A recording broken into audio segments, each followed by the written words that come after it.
Assalamualaikum warahmatullahi wabarakatuh. Hai sahabat-sahabat strategis, masih tetap semangat belajarnya di rumah? Bertemu kembali di pembelajaran digital bimbingan belajar strategis.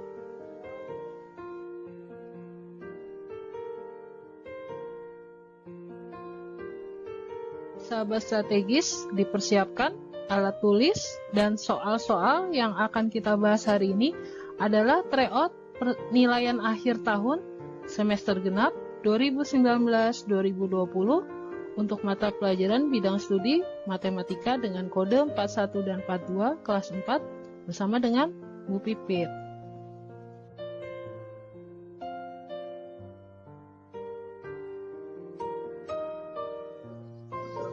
Kita mulai dengan soal nomor 1. Sebuah persegi mempunyai panjang sisi 17 cm. Ditanya, berapakah luasnya? Solusinya, pertama kalian tulis yang diketahuinya tadi dari soal adalah panjang sisinya, atau kita simbolkan dengan S. Itu adalah 17 cm. Masih ingat adik-adik bagaimana bentuk bangun datar persegi? Benar, bangun datar persegi adalah bangun datar yang mempunyai keempat sisi yang sama panjang, yaitu 17 cm. Maka, mencari luas persegi itu adalah sisi kali sisi, atau S pangkat 2. Maka kita masukkan nilai tadi sisinya atau S-nya, yaitu 17 kali 17. Berapa ya? Ya, benar. Hasilnya adalah 289 cm persegi, yaitu jawabannya yang A. Soal nomor 2. Sebidang taman berbentuk persegi panjang dengan panjang 31 meter dan lebarnya 27 meter. Berapakah luas taman tersebut? Oke, kita tulis dulu seperti biasa. Yang diketahui tadi adalah panjangnya, atau kita simbolkan dengan P, itu adalah 31 meter dan lebarnya 27 meter. Kita simbolkan dengan L kecil. Masih ingat adik-adik bagaimana sih bentuk bangun datar persegi panjang?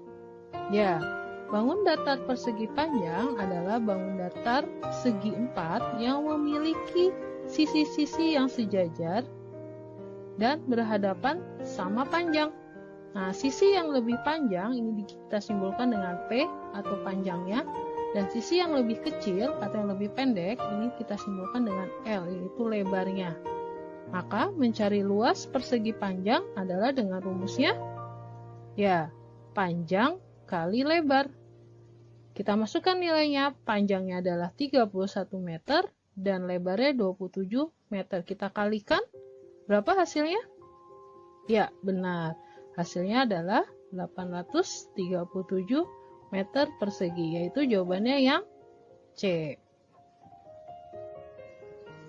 Soal nomor 3. Diketahui luas persegi panjang berikut adalah 1530 cm persegi. Berapakah panjangnya?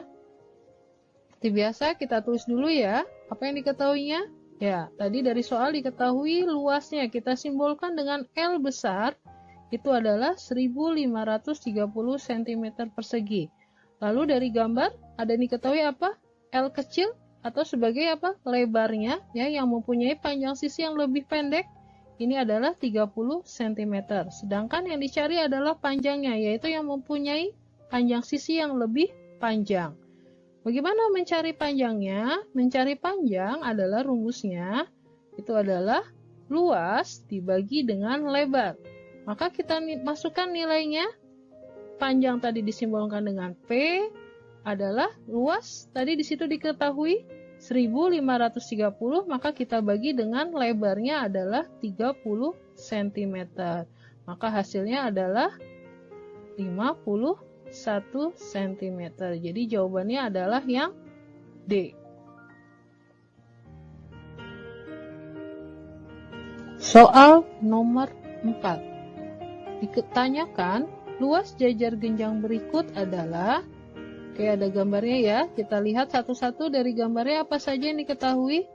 Ya, yang pertama yang diketahui adalah alasnya. Mana sebagai sisi alas? Ya, ini adalah sebagai sisi alasnya. Lalu diketahui apalagi ada tingginya, yaitu 8 cm. Kita masukkan dalam rumusnya. Masih ingat adik-adik bagaimana mencari luas jajar genjang? Oke, mencari luas jajar genjang adalah alas kali tinggi atau A kali T. Kita masukkan nilai alasnya. Nilai alasnya A-nya adalah 21 cm dan tingginya adalah 8 cm. Maka kita kalikan, hasilnya adalah berapa? Ya, benar. Hasilnya adalah 168 cm persegi atau jawabannya adalah yang B.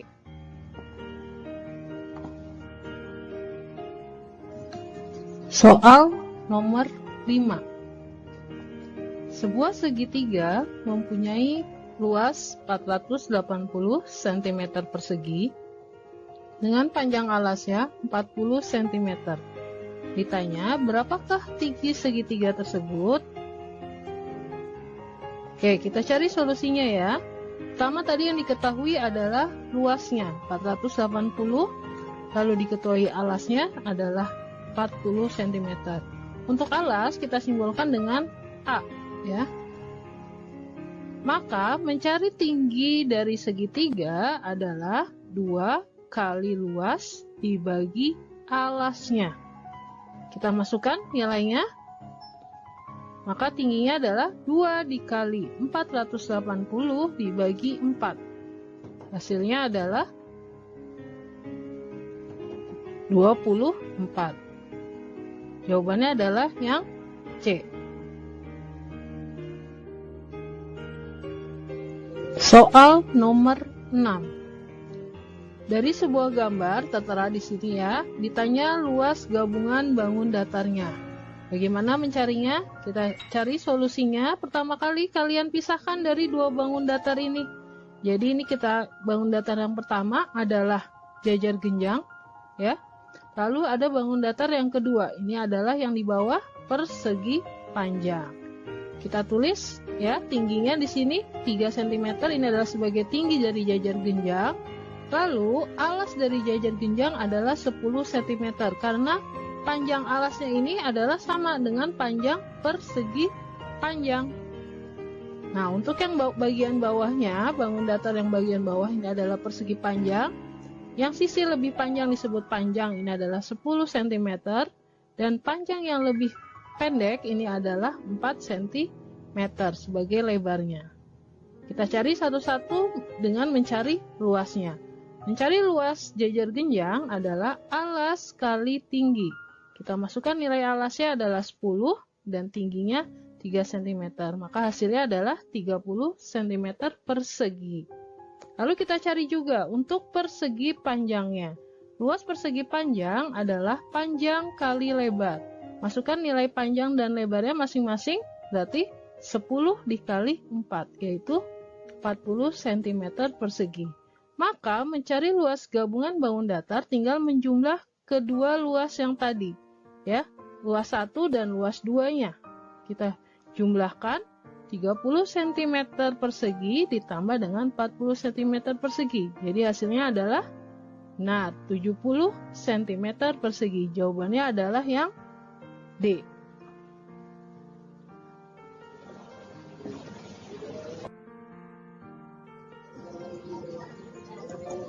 Soal nomor 7. Suatu persegi mempunyai keliling 200 cm, maka berapakah panjang sisinya? Oke, kita cari solusinya ya. Untuk mencari solusinya ini kita tulis dulu yang diketahui. Yang diketahui apa? Ya, yang diketahui tadi dari soal adalah keliling perseginya atau kita simbolkan dengan huruf K. Itu adalah 200 cm. Adik-adik masih ingat mencari keliling persegi? Ya, keliling persegi itu adalah 4 kali sisinya atau 4 kali S. Jadi sisi ini disimbolkan dengan S. Maka panjang sisi itu adalah rumusnya keliling dibagi 4. Kita masukkan saja nilainya. Berarti panjang sisinya adalah 200 dibagi 4. Berapa? 200 bagi 4? Ya, benar. 50. Jawabannya adalah yang D.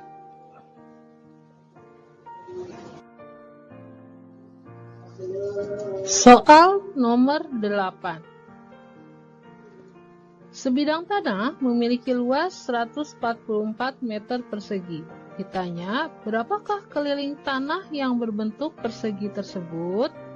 Oke, kita tulis dulu seperti biasa. Untuk mencari solusinya adalah yang diketahuinya. Diketahui dari soal adalah luasnya, luas perseginya, yaitu kita simbolkan dengan L besar, sama dengan 144 meter persegi. Setelah itu apa yang harus kita lakukan? Oke, kita cari dulu adalah panjang sisinya, atau kita simbolkan dengan S. Ya, mencari panjang sisi dari luas persegi adalah akar kuadrat dari luas. Ya, maka kita masukkan nilainya. Ya, jadi panjang sisi itu adalah akar kuadrat dari 144. Hasilnya adalah 12 meter. Kemudian baru kita mencari keliling tanahnya itu yang berbentuk persegi. Apa rumus keliling persegi? Nah, rumus keliling persegi adalah 4 kali sisi atau 4 kali S. Kita simbolkan dengan S ya, sisinya. Maka kita masukkan, tadi sudah mendapatkan sisinya, berarti 4 kali 12. Hasilnya adalah 48 meter.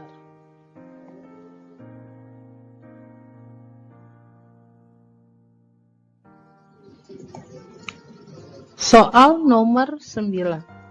Teras rumah Pak Cecep luasnya 18 meter persegi. Akan dipasang ubin yang berukuran 25 cm dikali 20 cm. Maka ditanya adalah berapakah banyaknya ubin yang dibutuhkan. Solusinya kita cari, pertama tulis dulu yang diketahui adalah luas rumahnya tadi dengan simbolnya L besar, ini adalah 18 meter persegi. Lalu ada ubinnya yang berukuran 25 cm kali 20 cm. Oke, sekarang kalian perhatikan adik-adik ya. Kalau dilihat antara luas rumah dan ubin ini satuannya berbeda. Ya, untuk luas rumah satuannya dalam bentuk meter, sedangkan ubin dalam bentuk sentimeter. Maka caranya kita samakan terlebih dahulu satuannya. Kita yang ubah yang mudah adalah luas rumahnya. Luas rumah kita ubah ke satuan sentimeter. Masih ingat bagaimana mengubah dari meter ke senti? Berapa turun tangganya? Ya, turun tangganya adalah 2 tangga. Karena dia dalam persegi, maka 1 kali turun tangga itu dikali 100. Kalau 2 tangga berarti 18 dikali 10.000. Jadi luas rumahnya adalah 180.000 cm persegi. Kemudian kita cari luas ubinnya, ya tinggal kita kalikan luas ubinnya 25 cm kali 20 cm. Maka hasilnya adalah 500 cm persegi. Oke, dilihat ya, satuannya sudah sama semuanya dalam centimeter persegi.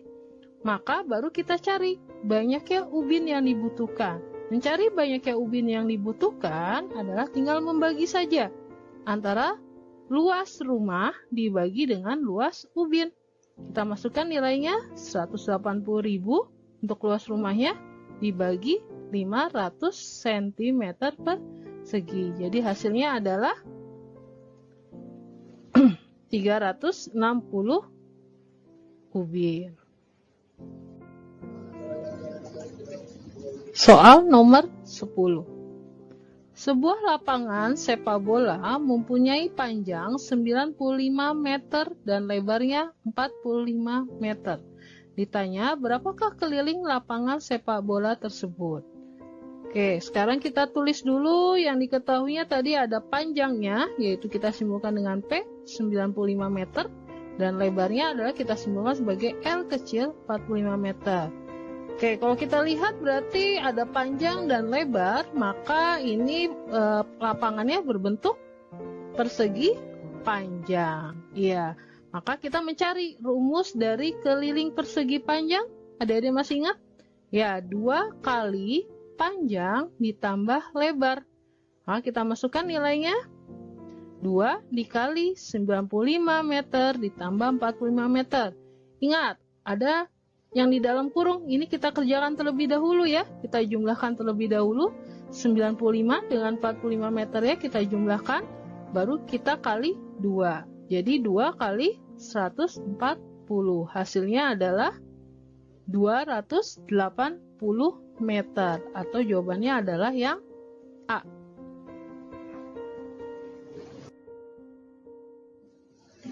Soal nomor 11. Sebuah kebun berbentuk persegi panjang mempunyai keliling 160 meter. Jika panjang kebun 50 meter, maka lebar kebunnya adalah, biasa kita tulis yang diketahuinya ada kelilingnya 160 meter dan panjangnya 50 meter. Maka mencari lebar kebun yang berbentuk persegi panjang adalah keliling dibagi 2, lalu dikurangi dengan panjangnya. Kita masukkan nilainya, kelilingnya adalah 160, berarti dibagi 2, lalu dikurangi 50. Kerjakan yang di dalam kurung terlebih dahulu. 160 bagi 2 berapa? Ya, 80. Maka baru dikurangi panjangnya 50. Jadi lebarnya adalah 30 meter. Jawabannya adalah yang A. Soal nomor 12. Diketahui dari sebuah gambar segitiga panjang AB, ya, ini panjang AB adalah 60 cm. Lalu ada panjang BC, berarti yang ini adalah 80 cm. Lalu ada panjang AC. Nah, ini AC, ini adalah 100 cm. Yang ditanya adalah keliling bangun ABC. Keliling apa ini? Bangun apa ini? Ya, ini adalah bangun segitiga. Mencari bangun segitiga adalah solusinya. Kita gambarkan dulu lagi ya. Mencari keliling segitiga adalah tinggal menjumlahkan ketiga sisinya. Berarti sisi AB ditambah sisi BC ditambah sisi AC. Kita masukkan nilainya. AB-nya tadi berapa? 60 cm ditambah 80 cm ditambah 100 cm. Yuk, dijumlahkan berapa hasilnya? Ya, hasilnya adalah 240 cm. Jawabannya adalah yang C. Soal nomor 13. Keliling bangun segitiga berikut adalah, kita lihat dari gambarnya, ini ada bangun segitiga. Seperti dengan nomor 12 tadi, mencari keliling bangun segitiga bagaimana? Ya, mencari keliling bangun segitiga adalah menjumlahkan ketiga sisinya. Berarti jumlahkan sisi-sisinya. Pertama, sisi yang 20 cm, ya, ini kita jumlahkan. Lalu ditambah 19, lalu ditambah 17. Oke, kita jumlahkan, masukkan nilainya 21 cm ditambah 19 cm ditambah 17 cm. Maka hasilnya adalah 57 cm. Jawabannya adalah yang D.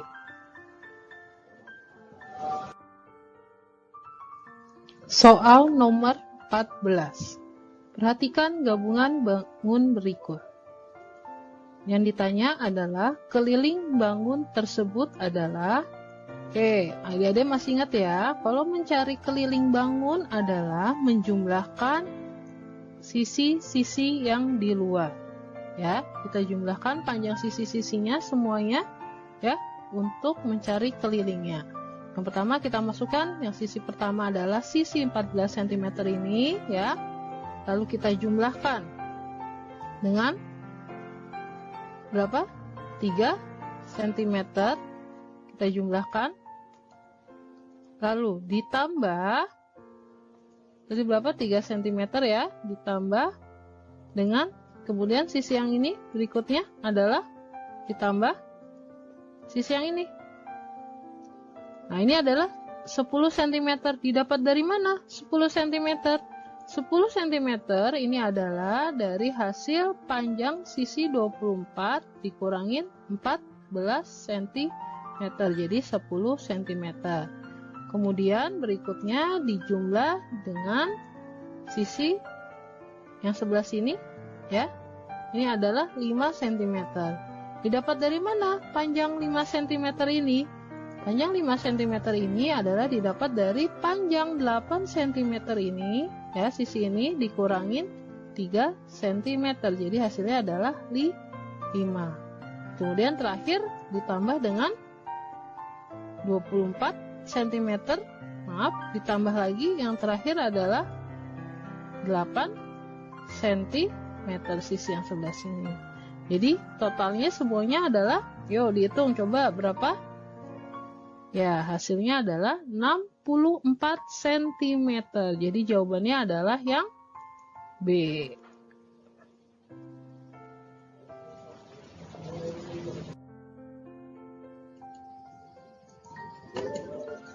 Soal nomor 15. Soal nomor 15 kita lihat ditanya adalah berapakah keliling dari gabungan bangun datar berikut ini. Kita lihat bangun datarnya seperti apa? Ya, seperti ini. Masih sama dengan soal yang sebelumnya, mencari keliling bangun adalah menjumlahkan panjang sisi-sisi yang luarnya. Ya, kita mulai dulu. Yang pertama, ya, dilihat gambarnya dulu ya. Perhatikan dari sisi yang paling bawah dulu. Kita jumlahkan sisi yang paling bawah ini adalah berapa? 30 cm. Kita jumlahkan dulu ini, 30 cm. Ditambah dengan kemudian sisi yang sebelah sini ya. Sisi sebelah sini 22 cm. Lalu ditambah sisi yang ini berikutnya. Ya, sisi yang ini adalah 10 cm. Lalu ditambah lagi, kemudian berikutnya adalah sisi yang ini, sebelah sini adalah 10 cm lagi. Lalu ditambah lagi sisi yang ini berikutnya, ya, 11 cm. Kemudian ditambah sisi ini yang berikutnya, 12 cm. Lalu yang terakhir adalah sisi yang ini. Nah, berapa ini panjangnya? Ya, panjang sisi ini akan sama dengan panjang sebelah yang kanan. Ya, jadi berapa? 22 cm. Maka kita jumlahkan total keseluruhannya adalah kelilingnya, yaitu adalah 117 cm. Jawabannya adalah yang B. Oke, sekarang kita masuk ke soal pembahasan tryout dengan kode 42. Oke, kita lihat soal nomor 1. Di sini diketahui ada sebuah gambar. Ya, dari gambar ini yang ditanya adalah manakah yang bukan termasuk sudut sehadap. Kita perhatikan gambarnya seperti ini ya. Oke, untuk menjawab soal ini kita harus mengetahui apa sih pengertian sudut sehadap. Ya, sudut sehadap adalah sudut-sudut yang menghadap dan memiliki besar yang sama ketika ada dua garis yang sejajar, lalu keduanya terpotong oleh garis ketiga sekaligus. Mana sih garis yang sejajarnya? Ini adalah garis yang sejajarnya. Ya, nih. Dan ini garisnya, ya. Terpotong oleh garis ketiga. Mana garis ketiganya? Ini garis ketiganya, ya. Ini garis ketiganya dipotong kan nih, ya. Tadi ada dua garis, lalu dipotong oleh garis ketiga. Maka sudut-sudut sehadap yang mana? Yang menghadap dan memiliki besar yang sama. Kita lihat dari option A. Ya, kita lihat option A-nya di situ untuk sudut D katanya sama dengan sudut H. Ya, sudut D ya di sini sudut D. Kita perhatikan sudut D sama dengan sudut H. Ya, ini adalah sudut yang sehadap ya, karena dari dua garis yang sejajar dan menghadap juga yang sama, memiliki besar yang sama. Oke, yang A benar ya. Lalu kita lihat yang B. Sudut E sama dengan sudut I. Oke, kita lihat sudut E. Mana sudut E? Ya, ini sudut E. Sama dengan sudut I. Sama dengan yang tadi, ya, yang option A. Dia dari garis yang sejajar. Terus dengan menghadapnya juga yang sama.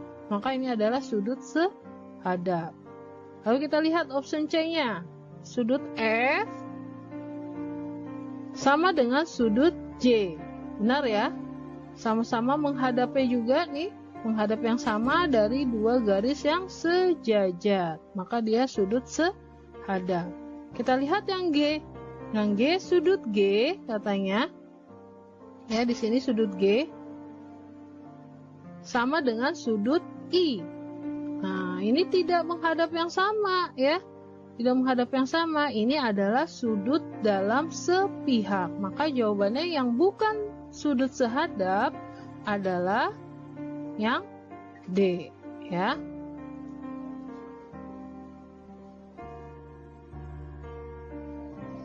Soal nomor 2.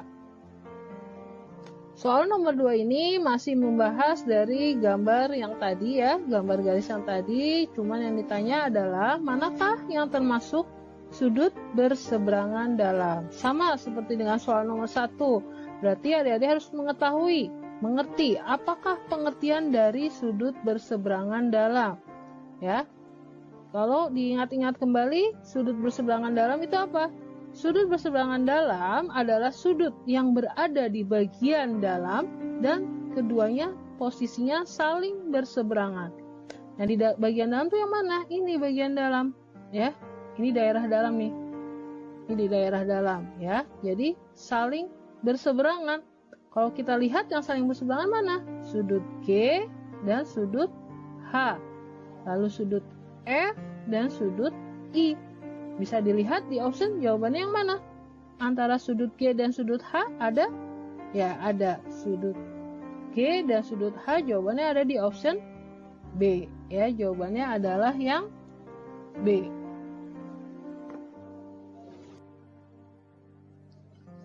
Soal nomor 3. Soal nomor 3 masih dengan gambar yang sama dengan soal nomor 1 dan nomor 2. Yang ditanya adalah yang termasuk sudut berseberangan luar. Oke, sekarang kita pahami dulu apakah yang dimaksud dengan sudut berseberangan luar. Sudut berseberangan luar, di luar nih, pengertian di luar. Berarti posisinya harus ada di daerah luar. Oke, kalau kita lihat di daerah luar yang mana? Ini disebut dengan daerah luar. Ya, di daerah luar, di daerah luar. Ya, di daerah luar. Maka kalau kita lihat dan saling berseberangan, sama pengertiannya ya. Sudut yang berada di bagian luar dan posisinya saling berseberangan. Maka kita lihat dari option A, sudut D dan sudut K. Sudut D ada di posisi luar, sudut K juga ada di posisi luar. Dan ini saling berseberangan ya. Maka sudah langsung ketemu jawabannya adalah yang A ya.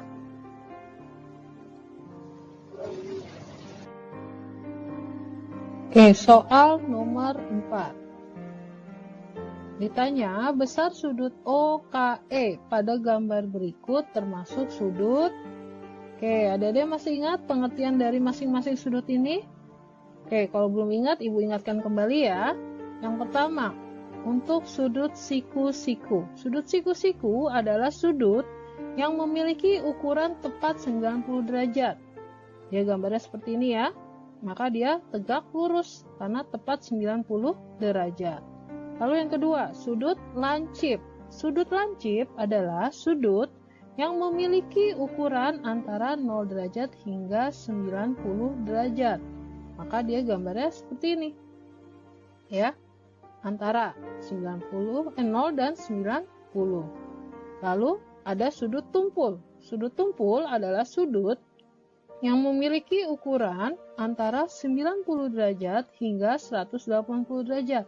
Maka bentuk gambar sudutnya seperti ini. Yang terakhir adalah sudut pelurus. Sudut pelurus adalah sudut yang memiliki ukuran tepat 180 derajat. Maka dia seperti ini, ya, lurus. Maka disebut sudut pelurus. Maka yang bisa kita jawab dari soal ini adalah yang termasuk sudut yang mana? Benar, yang B, sudut lancip, ya, sudut lancip, ya. Sama ya, seperti ini kan gambarnya. Dia memiliki ukuran yang kurang, ya, yang memiliki ukuran antara 0 hingga 90 derajat. Soal nomor 5. Berapakah besar sudut terkecil yang dibentuk oleh jarum panjang dan jarum pendek pada jam berikut? Oke, perhatikan gambarnya. Oke, kita lihat ya. Untuk gambarnya seperti ini, jarum pendeknya mengarah ke angka 11. Sedangkan jarum panjangnya menuju angka 12. Jadi jam berapa ini? Menunjukkan pukul berapa? Ya, benar. Ini adalah menunjukkan pukul 11. Nah, dari angka 11 ke 12, ini ada banyaknya sudut satuan adalah 1. Ya, banyak sudut satuannya adalah 1 nih. Nah, satu sudut satuan itu besarnya adalah 30 derajat. Maka untuk mencari besarnya sudutnya, tinggal dikalikan. Karena tadi cuma 1 sudut satuannya, dikalikan besar sudut satuannya adalah 30, hasilnya 30 derajat. Maka hasilnya adalah yang A. Kenapa? Karena 30 derajat terletak di antara 0 derajat hingga 90 derajat. Soal nomor 6. Besar sudut yang dibentuk oleh jarum panjang dan jarum pendek pada pukul 20.30 adalah, untuk menjawab soal ini kita gambarkan jamnya ya, untuk jamnya yang menunjukkan pukul 20.30. Oke, untuk menunjukkan pukul 20.30 berarti jarum pendek itu ada di antara angka 9 dan 8, sedangkan jarum panjangnya berada di angka 6. Nah, ini adalah jam yang menunjukkan pukul 20.30. Maka banyaknya sudut satuannya adalah 2,5. Dari mana 2,5 itu? Ini adalah yang pertama. Ya, sudut satuan yang pertama dari angka 6 ke angka 7 ini satu sudut satuan. Ya, lalu dari angka 7 ke angka 8. Nah, ini 2 sudut satuan jadinya, ya. Maka terus dari angka 8, di antara 8 dan 9. Kenapa di antara 8 dan 9 kita perhatikan nih? Garisnya kan dia menunjukkan di antara angka 8 dan 9. Nah, ini berarti adalah setengahnya sudutnya, besarnya, ya. Maka untuk mencari sudutnya adalah besar sudutnya tadi, sudut satuannya adalah 2, kita kalikan 30 derajat, hasilnya adalah 60, dan ditambah 15. Karena yang setengahnya ini, kita tambahkan 15. Jadi hasilnya adalah 75 derajat. Jawabannya adalah yang C. Soal nomor 7. Sudut yang dibentuk antara arah mata angin timur dan barat adalah, untuk menjawab soal ini, adik-adik harus ingat bagaimanakah bentuk arah mata angin. Oke, kita gambarkan ya. Bentuk arah mata anginnya seperti ini, ya. Jadi yang tegak lurus ini adalah arah utara yang ke atas, arah selatan yang ke bawah. Yang mendatarnya, yang ke sebelah kiri adalah ke arah barat, sebelah kanan ke arah timur. Yang ditanya dari mata angin timur dan barat.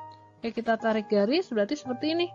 Ya, seperti ini adalah besarnya, sudutnya adalah 180 derajat. Kalau adik-adik masih ingat, sudut yang menunjukkan ukuran 180 derajat adalah sudut, ya benar, sudut pelurus. Jadi jawabannya adalah yang D.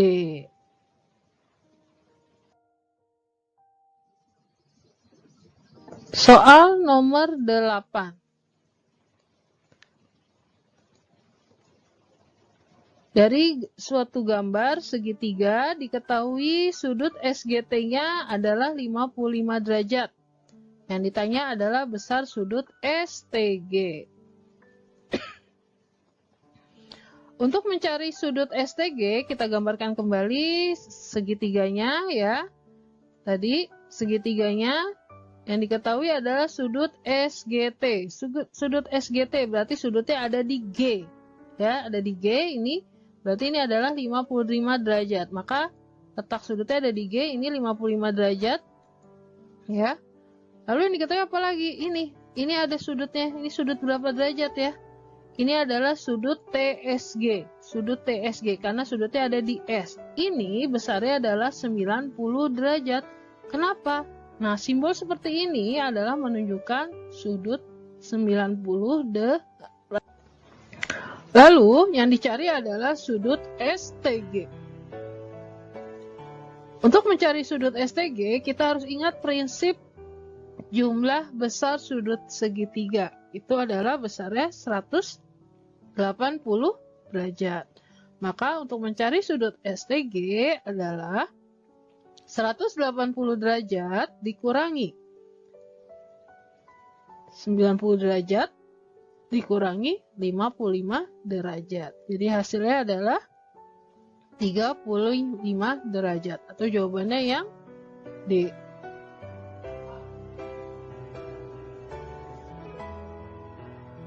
Soal nomor 9. Diketahui di sini ada dalam sebuah gambar adalah bangun trapesium. Ditanya, berapakah besar sudut FED? Ya. Oke, kita gambarkan kembali, kita bahas ya.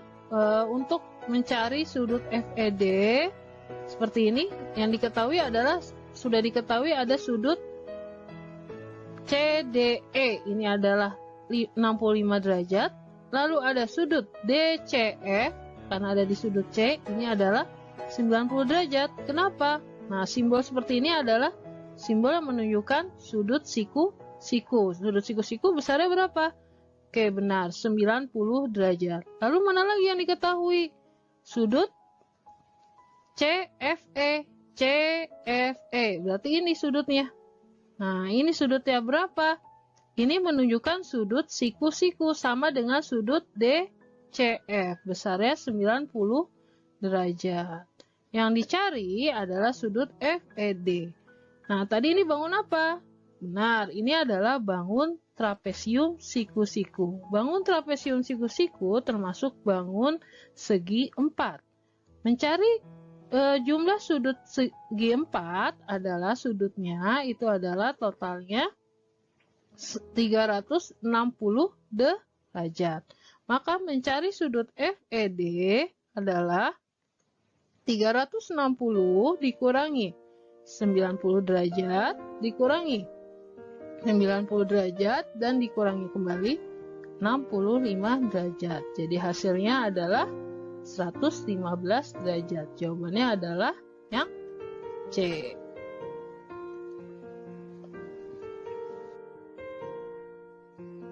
Soal nomor 10. Besar sudut BCD pada bangun jajar genjang berikut adalah, dari gambar diketahui ada sudutnya, sudut A-nya adalah besarnya 60 dan sudut B-nya adalah 120 derajat. Yang dicari adalah sudut BCD, berarti sudut C, ya. Oke, kita gambarkan kembali. Ini bangun jajar genjangnya, tadi diketahui ada sudut A-nya adalah 60 derajat dan sudut B-nya adalah 120 derajat. Yang ditanya sudut BCD atau sudut C. Kalian harus ingat sifat sudut jajar genjang. Sifat sudut jajar genjang adalah sudut yang berhadapan memiliki besar sudut yang sama. Nah, siapa yang berhadapan? Ini sudut A, ya, dia akan berhadapan dengan sudut C, ya. Maka bagaimana sudutnya? Ya, sudutnya besarnya sama, ya. Jadi bisa kita jawab untuk sudut BAD itu sama dengan sudut BCD, ya. Berapa besarnya? Ya, 60 derajat. Ya, jawabannya jadi yang C. Mudah kan ya? Oke, sekarang kita masuk ke soal nomor 11. Di sini sudah mulai masuk tentang penyajian data. Diketahui di sini ada data nilai ulangan harian matematika SD sahabat berprestasi kelas 4. Ya, ditampilkan datanya seperti ini.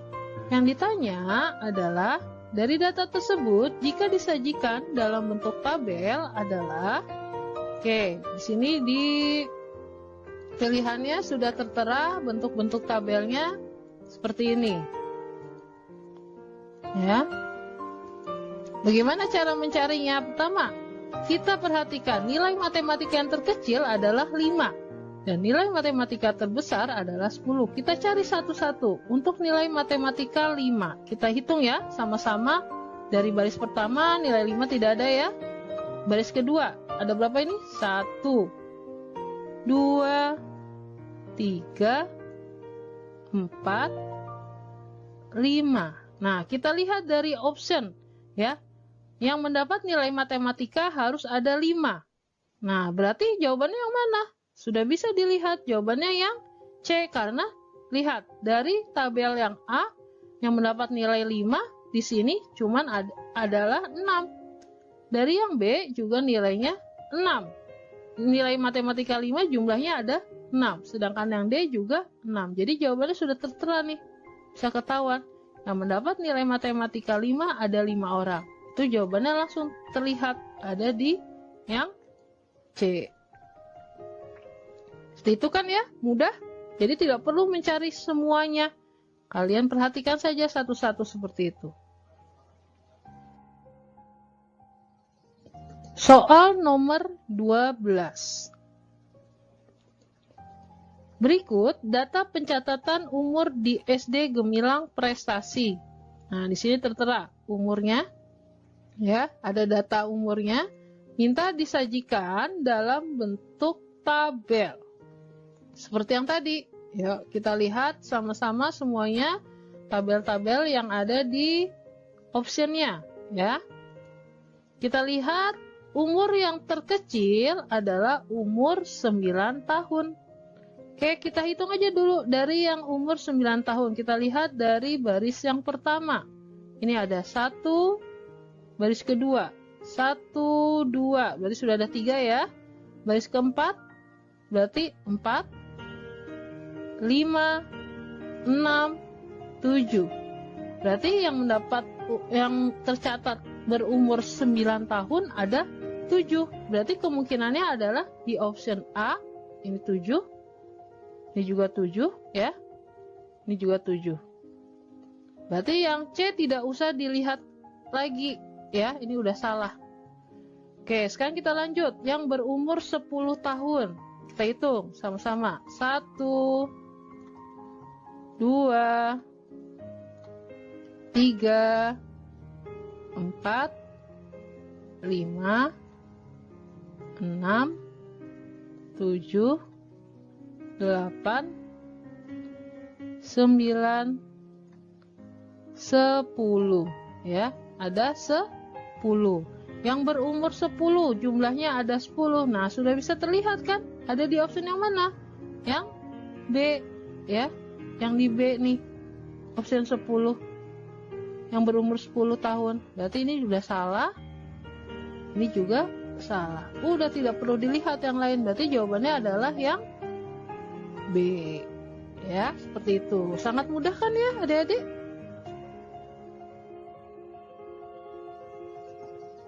Soal nomor 13. Berikut ini data mata pencaharian penduduk desa Pondok Rejeki. Di sini sudah tertera dalam bentuk tabelnya, ya, ada mata pencahariannya guru, petani, pedagang, PNS, dan buruh. Lalu ada jumlah penduduknya. Yang diminta adalah data tersebut jika disajikan dalam bentuk diagram batang. Bagaimanakah? Oke, kita lihat satu persatu dari optionnya sudah tertera ada bentuk diagram batangnya. Bagaimana cara mencarinya? Kita lihat dulu dari yang pertama adalah yang bermata pencarian guru. Di sini tertera yang bermata pencarian guru jumlahnya adalah 30. Kita lihat, oh yang A benar 30, yang B juga gurunya 30, yang C juga 30, yang D pun juga seperti itu 30. Lalu bagaimana yang bermata pencarian petani? Sama, semuanya juga berjumlah 50 ya. Sama nih, jadi belum ada yang kita coret ya gambarnya. Lalu yang bermata pencarian sebagai pedagang adalah 25. Kita lihat option A. Pedagang, nah ini terletak antara 20-30, ini adalah 25. Benar ya, berarti ini benar. Lalu yang B, pedagang, oh ternyata di antara 30 dan 40, ini berapa? 35, berarti salah ya. Berarti ini udah kita coret nih, tidak perlu dilihat. Lalu yang C, pedagangnya benar antara 20-30 ya, 25 sama ya. Lalu ini juga sama 25. Oke, sekarang kita lihat yang PNS. PNS jumlahnya 35. Ini benar, PNS antara 30-40 adalah 35, benar ya. Yang C, 40. Oh, ini udah salah. Ya, tadi kan 35 harusnya. Ini salah, tidak boleh dilihat lagi. Yang ini juga salah ya. Ini 40. Jadi jawabannya yang benar adalah yang A.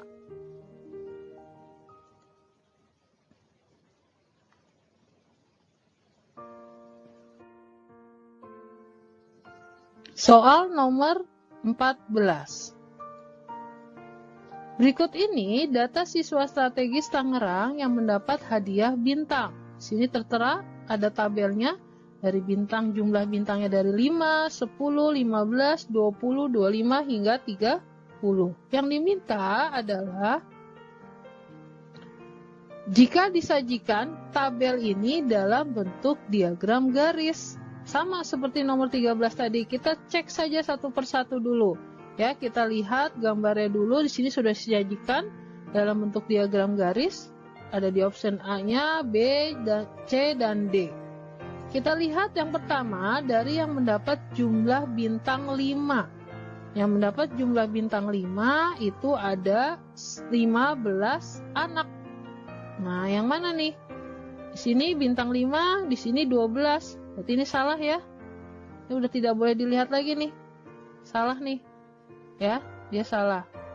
Lalu yang B, 15. Ini 10. Berarti salah juga ya. Salah ini. Menunjukkannya berapa? 10. Yang C, yang mendapat bintang 5 ada 12. Udah juga salah ya. Sedangkan yang D, ini antara 14 16 adalah pasti 15. Berarti ini benar. Jawabannya adalah yang D.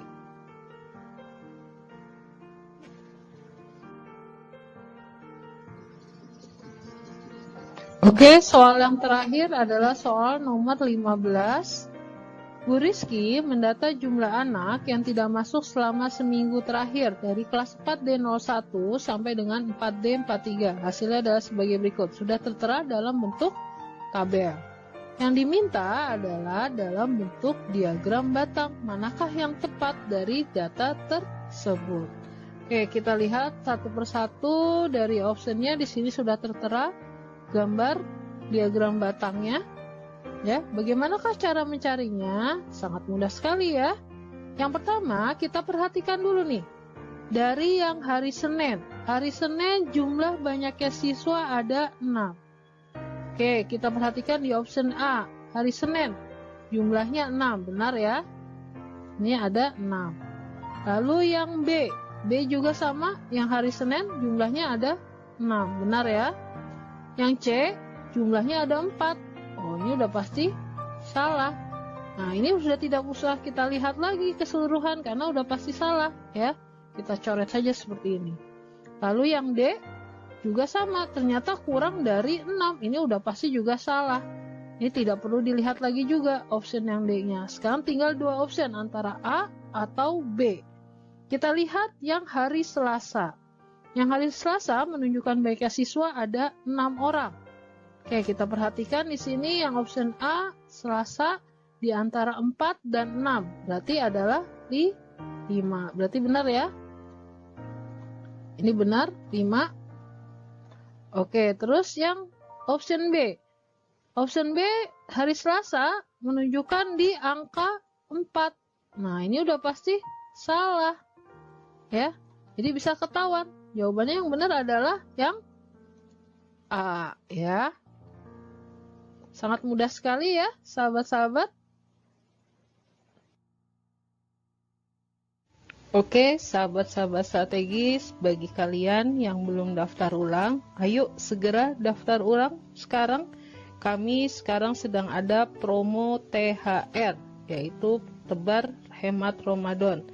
Kalian akan mendapat potongan diskon sebesar Rp1.250.000 bagi siswa lanjutan dengan hanya menitipkan biaya pendaftaran sebesar Rp500.000 saja. Yuk daftar dari sekarang, dapatkan diskonnya. Silakan menghubungi untuk center strategis yang terdekat dengan nomor telepon yang tertera berikut ini.